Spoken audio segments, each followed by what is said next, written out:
जय श्री हरि। भगवान श्री विष्णु परम आराध्य देव हैं। उनकी कृपा से इस भौतिक संसार का सुचारू संचालन होता है।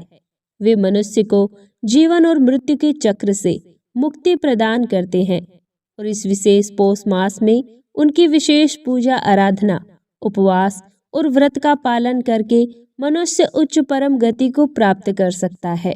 और ऐसी उच्च गति प्रदान करती है एकादशी तिथि, जो कि इस पुण्यमय समय में विद्यमान है।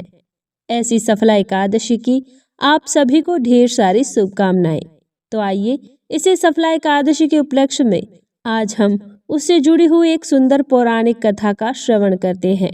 मनुष्य अक्सर ईश्वर की कृपा प्राप्त करने के लिए अपने जीवन काल के दौरान प्रयास करता है, लेकिन क्या आप किसी ऐसे व्यक्तित्व को जानते हैं जिन्हें जन्म से पहले ही ईश्वर की कृपा प्राप्त हो चुकी हो?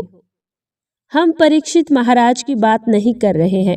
उन्हें तो अपनी माता के गर्भ में ईश्वर की कृपा मिली थी। हम तो बात कर रहे हैं एक ऐसे आचार्य की जो माता के गर्भ में आने से पहले ही ईश्वर की कृपा से आप्लावित हो चुके थे। चलिए आज हम आपको एक ऐसे महान वैष्णव आचार्य की जीवनी सुनाते हैं जिन्होंने अपने कृष्ण प्रेम की बाढ़ में एक ऐसी सरिता का सृजन किया जिसमें आज भी अगर कोई व्यक्ति डूब जाए तो वह इस भव सागर को तर जाता है। लेकिन यह महान आचार्य है कौन और उन्होंने कौन से सरिता का सृजन किया, ये जानने के लिए आपको हमारे साथ इस वीडियो में अंत तक बने रहना होगा। ये उस वक्त की कहानी है जब भगवान श्री चैतन्य महाप्रभु श्रीवास आंगन में अपने दिव्य लीला प्रकट कर रहे थे और उसी समय एक अलौकिक घटना हुई। जैसे कि आप सभी जानते हैं कि भगवान श्री कृष्ण का करुणा अवतार यानी भगवान श्री चैतन्य महाप्रभु, जो कि आज से 500 वर्ष पूर्व बुद्ध जीवों को कृष्ण प्रेम प्रदान करने के लिए इस धरातल पर प्रकट हुए थे। तो एक दिन भगवान श्री चैतन्य महाप्रभु अचानक ही श्रीवास आंगन में आए और मैं ही हूँ का सिंहनाद करने लगे। उन्होंने श्रीवास घर में जितने लोग थे उन सभी को अपनी विशेष कृपा देने के लिए बाहर बुलाया और अपने आप को पूर्ण पुरुषोत्तम भगवान के रूप में प्रकट करने लगे। उस समय वहां 4 साल की एक छोटी सी बच्ची भी थी। उसका नाम था नारायणी। वह श्रीवास ठाकुर के भाई की पुत्री थी। नारायणी को देख श्री चैतन्य महाप्रभु ने उससे कहा, नारायणी, कृष्ण का नाम लो और दिव्य आनंद में रो। प्रभु के शब्द सुनते ही नारायणी की चेतना जागने लगी और हे कृष्ण कहकर उसकी आंखों से अश्रुधारा बहने लगी और शुद्ध प्रेम के सारे लक्षण प्रकट करते हुए वह जमीन पर गिर पड़ी।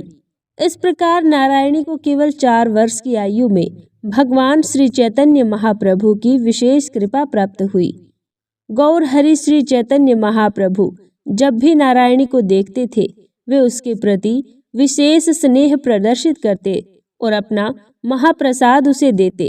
कुछ समय बाद महाप्रभु ने संन्यास ग्रहण किया और वे नवद्वीप को छोड़कर चले गए। इधर नारायणी भी बड़ी हो रही थी। उसकी शादी हो गई और फिर वह किसी दूसरे गांव में चली गई। लेकिन महाप्रभु द्वारा दिए गए कृष्ण प्रेम की धारा सदैव उसके अंतर्मन में प्रवाहित होती रही और इसी नारायणी के गर्भ में एक दिव्य बालक और महान आचार्य ने जन्म लिया, जिसे अपने गर्भकाल के समय से पहले ही भगवान श्री कृष्ण की विशेष कृपा मिल चुकी थी।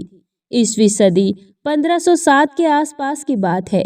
वैशाख मास के कृष्ण द्वादशी के दिन नवद्वीप समूह में स्थित मामगाची गांव में इस महान वैष्णव आचार्य का जन्म हुआ था, जिसे आज विश्व श्री वृंदावन दास ठाकुर के नाम से जाना जाता है।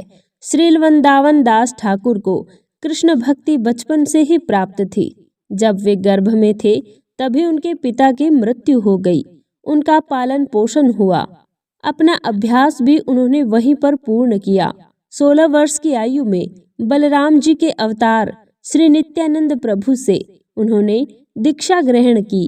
श्री नित्यानंद प्रभु चाहते थे कि श्रीला वृंदावन दास ठाकुर कृष्ण भक्ति के प्रचार कार्य में उनकी सहायता करे और उन्होंने देनूर को ही अपना हेडक्वार्टर बनाकर वहीं से कृष्ण भावनामृत का प्रचार संभालना शुरू किया। इस प्रकार यह नित्यानंद प्रभु की विशेष कृपा थी और उन्हीं की कृपा से वृंदावन दास ठाकुर ने देनूर में ही रहकर श्री चैतन्य मंगल की रचना की, जिसे बाद में श्री चैतन्य भागवत के नाम से जाना जाने लगा। चैतन्य भागवत भगवान श्री चैतन्य महाप्रभु की लीलाओं का वर्णन करती हुई वो सरिता है जिसमें एक बार डूबने वाला व्यक्ति इस भव सागर को तर जाता है। चैतन्य भागवत का श्रवण करने से सभी अमंगल का नाश हो जाता है और उसका पठन करने से व्यक्ति भगवान श्री चैतन्य महाप्रभु और नित्यानंद प्रभु की दिव्य लीलाओं को समझ पाएगा। अंत में उसे शुद्ध कृष्ण प्रेम की प्राप्ति होगी। जब वृंदावन दास ठाकुर अपने युवावस्था तक पहुँचे तब गणीय वैष्णव संप्रदाय में एक सूनापन छाया हुआ था, क्योंकि भगवान श्री चैतन्य महाप्रभु और उनके पार्षद इस धरातल को छोड़ चुके थे और उस समय स्मार्थ ब्राह्मणों का साम्राज्य फैला हुआ था। सम्राट ब्राह्मण वे होते हैं जिन्हें केवल कर्मकांड के द्वारा भौतिक लाभ में ही रुचि होती है। उनके लिए भक्ति मार्ग का कोई महत्व नहीं होता। ऐसे ब्राह्मणों ने उस समय चारों ओर वैष्णव संप्रदाय और श्री नित्यानंद प्रभु के बारे में बहुत बुरी तरह से अफवाहें फैला रखी थी और कई कई जगह पर तो वे माँ काली की मूर्ति भगवान के साथ रखकर उसकी पूजा करते थे।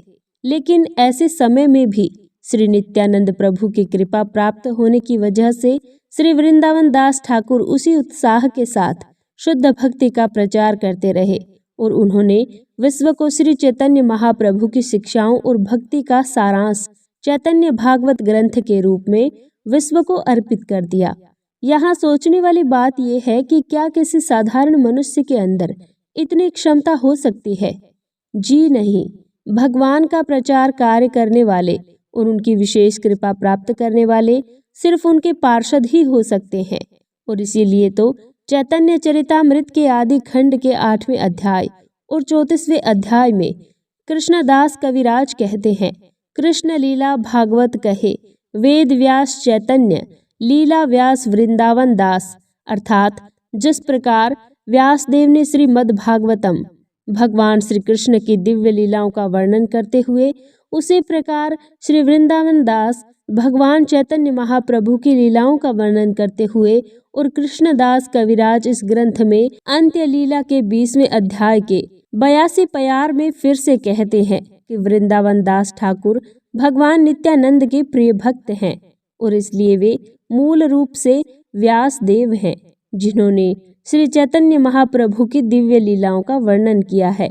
और इतना ही नहीं, कवि कर्णपुर अपने गौर गणोदेश दीपिका के 109वें श्लोक में भी बताते हैं कि श्री वेद व्यास अब वृंदावन दास ठाकुर हैं और ब्रज के कुसुमापी सखा भी किसी कारणवश इनमें प्रविष्ट हुए हैं। श्रील भक्ति सिद्धांत सरस्वती ठाकुर ने भी चैतन्य भागवत के तात्पर्य में श्रील वृंदावन दास ठाकुर का अत्यधिक गुणगान किया है। उन्होंने कहा है कि अपने गुरु नित्यानंद प्रभु के प्रति श्री वृंदावन दास ठाकुर की भक्ति अतुलनीय है और वे भगवान चैतन्य महाप्रभु के सिद्धांतों के सबसे बड़े प्रचारक हैं। इसके संस्थापक आचार्य श्री ऐसी भक्ति वेदांत स्वामी श्रील प्रभुपाद ने भी अपनी पुस्तकों में श्रील वृंदावन दास ठाकुर की महिमा का अनेक स्थानों पर गुणगान किया है।